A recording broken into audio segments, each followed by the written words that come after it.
Denis, bonjour. Bonjour. La dernière fois qu'on s'est vu, il y avait les fraises Tagada. C'est vrai, on avait fait un Explore Camp à l'ENE pour montrer les nouvelles technologies aux entreprises. Et donc aujourd'hui, tu es venu parler d'innovation dans le numérique avec 5 points clés, il me semble, si j'ai bien suivi. C'est bien ça, l'idée c'était d'illustrer les usages numériques et surtout faire ressortir un peu 5 tendances qu'on a identifiées. 5 tendances, la première, peut-être pour commencer par la première, c'était la mobilité, l'hypermobilité. Avec différentes problématiques. La problématique, c'est qu'on a plein de terminaux, plein d'outils, plein de choses sur lesquelles partout, tout le temps. Voilà, c'est ça. Accéder à l'information n'importe quand, qu'on soit à la campagne ou en ville. Et du coup, ça demande du réseau, ça demande des systèmes qui soient compatibles. Et ça, c'est pas facile parce qu'ils sont tous différents. Et puis, il y en a qui sont plus Apple, d'autres qui sont plus Android, donc un peu plus Google. Et pour les gars qui sont en train de développer des applications dans les entreprises, c'est compliqué parce qu'il va falloir que ça marche. Parce que les utilisateurs, ils sont de plus en plus exigeants par rapport à leur accès à l'information. Donc ça, c'était le premier point. Premier point. Deuxième point, c'est la deuxième vague du e-commerce. On a eu la première vague, mais celle-là, elle est un peu différente. Parce que les utilisateurs, ils sont plus matures. C'est plus la nouvelle économie. Les gens, ils ont envie d'acheter un produit, un peu n'importe où, n'importe quand, mais ils sont bien renseignés avant, c'est-à-dire qu'ils ont regardé sur tous les sites les prix, les caractéristiques techniques. Ils viennent dans le magasin, ils posent des questions. Il faut que le commerçant il soit bien aguerri pour pouvoir répondre. Et puis aussi, ils vont peut-être regarder et ils rentrent chez eux, ils réfléchissent et ils achètent en ligne chez un autre. Donc on est vraiment dans du cross-canal, c'est-à-dire que les gens, ils ont envie de consommer d'une manière simple, pratique et quand ils veulent. D'accord. Deuxième point. Deuxième point. Troisième point. Ah ben il y a une chose qui est arrivée avec les iPhones, c'est que maintenant l'ergonomie elle a changé, on touche avec le doigt, on a envie d'avoir des services qui soient de plus en plus simples, pratiques. Une application, une information. Où je veux une information donnée, il faut que je trouve l'application qui m'intéresse. Je veux très vite avoir la résolution de mon problème. Donc ça change, on utilise de plus en plus les doigts. On a les tablettes qui sont arrivées où ça démarre très vite, on touche avec le doigt pour changer les pages, une autre approche du numérique. Et ça, c'est vrai que quand on va dans un distributeur bancaire et qu'il faut appuyer sur des boutons, c'est un peu bizarre, c'est pas forcément dans l'ambiance du temps, quoi. D'accord, donc c'était au troisième. Le quatrième point. Le quatrième, on consomme du numérique. Après avoir téléchargé des vidéos et bien sûr, légalement. Ouais.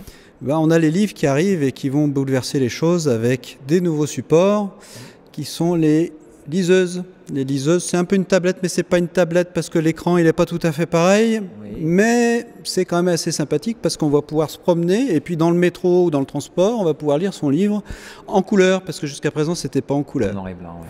Voilà. Et puis il y en a. Non, il y en a toujours quatrième. Excuse-moi. Il y en a encore un. On consomme aussi différemment les logiciels. C'est toujours le même, parce qu'avant on achetait un logiciel, c'était un CD, on l'installait. Maintenant on va pouvoir l'acheter en ligne, on va acheter un produit libre, mais il n'est pas complètement libre parce que le module que je veux il est payant. On va aussi utiliser une petite application, puis cette application, il y en a une autre qui est sortie mieux, on va en acheter une autre. Et on a un cycle de vie des micro-applications qui est peut-être de 6 mois si les éditeurs ne proposent pas des nouvelles solutions. Et puis avant, on avait une application qui était intégrée parce que ça permettait de communiquer entre les différents modules. Et c'est vrai que les apps, c'est une application, une information. Et du coup, pour l'éditeur, c'est compliqué parce qu'il va falloir qu'il crée plein de petits modules pour accéder, pour le directeur, les tableaux de bord de vente, pour la personne qui s'occupe du stock, une petite fonction qui va permettre de savoir l'état des stocks. Et du coup, pour lui, il va falloir qu'il fasse plein de modules et peut-être un portail sur lequel on va pouvoir acheter l'application. Mais on achètera peut-être une fonction pour une personne dans l'entreprise qui ne s'occupe que des stocks. Donc on n'achètera pas forcément les licences complètes pour tout le monde. Donc cibler vraiment aux besoins au moment où on le veut. C'est un changement au niveau des utilisateurs. Et la dernière évolution. Le cinquième point, c'est moi qui compte. Vas-y. Cinquième point. C'est tout ce qui concerne la collaboration. Les gens, ils utilisent les réseaux sociaux. C'est une nouvelle approche, une rupture. Alors, les gens de ma génération qui ont des cheveux gris, ils utilisent la messagerie. Je suis la génération messagerie, peut-être que toi aussi. Mais non, toi, je sais que tu es très Facebook. J'ai vu. Et en fait, quand je veux écrire à quelqu'un, moi, j'envoie un message. Toi, tu tweets. Oui, ça m'arrive aussi. Tu tweets ou tu envoies sur Facebook Non, j'ai un juste- message personnel? Non, même pas. Non? Tu fais quoi alors? Je mets sur un tweet ou dans mon wall et puis les gens, si ça les intéresse, ils réagissent. Si ça les intéresse pas, ils laissent passer. Donc quelque chose qui est un peu révolutionnaire en termes d'usage, c'est une rupture des utilisateurs. Alors c'est pas forcément les cheveux gris, les cheveux pas gris, c'est les utilisateurs qui décident du service qu'ils veulent prendre. Et on a de plus en plus, on appelle ça le social CRM, des choses de ce type-là. Donc ça c'est la première chose. Et puis la collaboration, elle va aussi sur la conception de produits. Donc on est dans une truc qui s'appelle, on va dire, le produit open source. Un petit peu, c'est un peu dans cet esprit-là. C'est-à-dire qu'on va avoir des gens qui sont spécialistes de l'électronique, spécialistes de la mécanique, qui vont collaborer en ligne pour créer des produits. Alors, ça va poser des questions de droit d'auteur, mais avec l'impression numérique, on va peut-être pouvoir acheter une lampe de chevet, et puis on va aller dans le magasin du coin se la faire imprimer, et puis acheter le kit pour fabriquer sa lampe de chevet qu'on ne trouvera pas dans les magasins, parce qu'elle sera très originale, qu'on ne trouvera pas ailleurs. Et puis aussi, on a des produits, des voitures, des guitares électriques pour les musiciens, qui ont été conçus avec les utilisateurs qui proposent des améliorations et qui vont permettre à d'autres utilisateurs de pouvoir récupérer ce super appareil.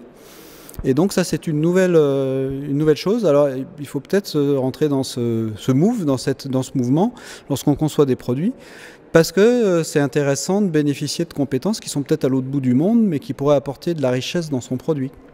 D'accord. Merci, Voilà. merci Denis pour ces 5 points. En 5 minutes.